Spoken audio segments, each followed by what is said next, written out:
Vamos nessa, meus amigos. Nossa 30ª questão de número 30, ano 2016. Fundação Carlos Chagas é a banca. O cargo é Defensor Público do Estado do Espírito Santo. Galera, vocês estão verificando aqui no material em PDF que já está aí disponível, que a questão vai nos exigir o conhecimento acerca do assistente da acusação.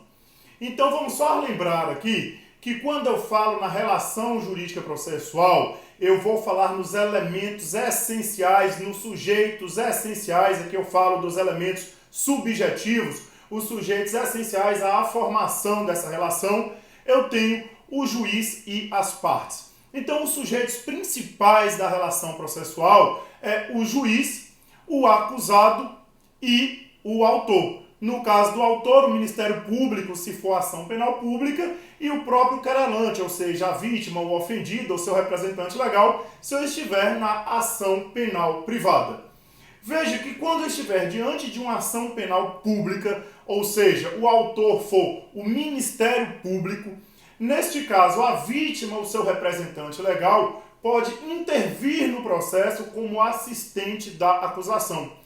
Então, o termo assistente da acusação nada mais é do que as hipóteses de ação penal pública, seja condicionada ou incondicionada, em que a vítima do crime, o ofendido do crime ou o seu representante legal ingressa, intervém no processo como assistente da acusação. Muito simples essa questão para o cargo de defensor público. Basta vocês analisarem aí inicialmente o artigo 268 do Código de Processo Penal. E a redação do 268 vai trazer essa noção que nós conversamos, que na ação penal pública pode intervir como assistente da acusação o ofendido ou seu representante legal. Agora veja, na ausência do ofendido, na ausência do representante legal do ofendido, imagine aí que a vítima tenha morrido, pode intervir qualquer das pessoas mencionadas no artigo 31 do Código de Processo Penal. E analisando o artigo 31, nós vamos identificar o cônjuge, o ascendente, o descendente ou o irmão. O famoso CAD. Cônjuge, ascendente, descendente ou irmão. Então veja, quem pode intervir na ação penal pública como assistente da acusação? A vítima ou seu representante legal? Na ausência destes, vamos para o artigo 31, pode intervir o cônjuge, o ascendente, o descendente ou o irmão. Tranquilo? Dito isso, vamos aqui analisar as nossas assertivas da 30ª questão. Veja o que diz a assertiva A. O assistente de acusação somente poderá se habilitar na ação penal pública, condicionada ou incondicionada. Obviamente está correto, verdadeira assertiva A, acabamos de falar. A própria intenção do Instituto Assistência à Acusação é essa. Nos crimes de ação penal pública, ou seja, o autor é o Ministério Público, a vítima do fato criminoso ou seu representante legal irá intervir no processo como assistente à acusação. A assertiva A está corretíssima. Vamos então ver por que as demais estão erradas. Assertiva B. É vedado ao assistente de acusação a indicação de assistente técnico nos exames periciais. Está errado porque o assistente da acusação pode sim indicar assistente técnico nos exames periciais. Como que eu sei isso? Lendo o artigo 159, parágrafo 3º do Código de Processo Penal. Veja a redação do artigo 159, parágrafo 3º. Serão facultadas ao Ministério Público, ao assistente da acusação, olha aqui ele expressamente, ao ofendido, ao querelante e ao acusado, a formulação de quesitos e indicação de assistente técnico. Então, o artigo 159, parágrafo 3º do CPP, traz expressamente a possibilidade do assistente de acusação indicar o assistente técnico nos exames periciais. Tranquilo? Vamos lá. Assertiva C.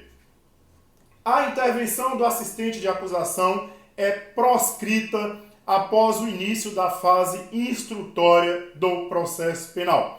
Então veja, quando que cabe o Instituto da Assistência à Acusação? A assistência da acusação ela é cabível durante a fase processual, durante o processo. Por que é importante eu falar isso? Porque nós sabemos que antes do processo existe uma fase administrativa, a fase de investigação, o inquérito policial. E na fase investigativa, na fase do inquérito, não é possível o assistente. Então, o assistente ele será possível no processo, e aí ele é possível na instrução, sim, por isso a questão está errada, e será possível até o trânsito em julgado. Ou seja, não é possível na fase de execução. Então, olha que bacana. O assistente ele é possível durante o processo até o trânsito em julgado. Não é cabível antes do processo, na fase de investigação, nem depois do trânsito em julgado, na fase de eventual execução penal. E aí, eu quero que vocês anotem o artigo 269 do Código de Processo Penal, que vai nos dizer exatamente isso. Olha, o assistente será admitido enquanto não passar em julgado a sentença e receberá a causa no estado em que se achar.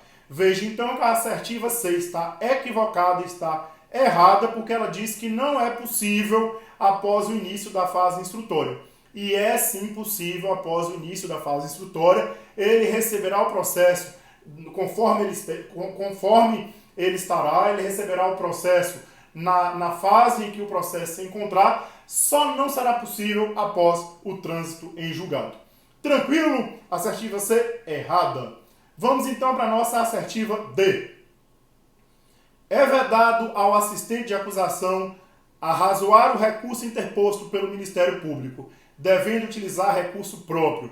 Pessoal, o assistente ele pode sim arrazoar o recurso interposto pelo MP. Por isso a questão está errada, a questão está equivocada.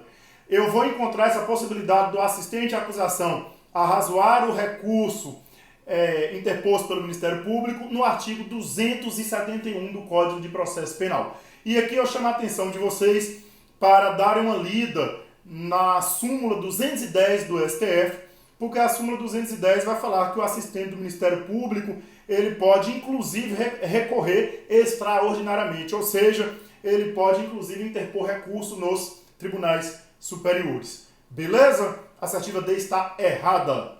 Vamos então para a assertiva E, nossa última assertiva, que nós já sabemos que ela está também equivocada, porque a assertiva correta é a assertiva A. Vamos então ler a assertiva E. Ela diz: é garantido ao assistente de acusação o mesmo tempo para alegações finais orais no procedimento comum ordinário. Não é possível, não está correto, porque o assistente ele terá 10 minutos após a manifestação do Ministério Público. Olha o que diz o parágrafo 2º do artigo 403 do Código de Processo Penal. Ao assistente do MP, após a manifestação desse, ou seja, após a manifestação do Ministério Público, serão concedidos 10 minutos, prorrogando-se por igual período o tempo de manifestação da defesa. Então, veja, o assistente da acusação ele tem um prazo de 10 minutos e esse prazo ele deve ser prorrogado por igual período à manifestação da defesa. A assertiva E está errada, a assertiva correta é a assertiva A. Tranquilo? Tomara que você tenha acertado essa questão. Grande abraço.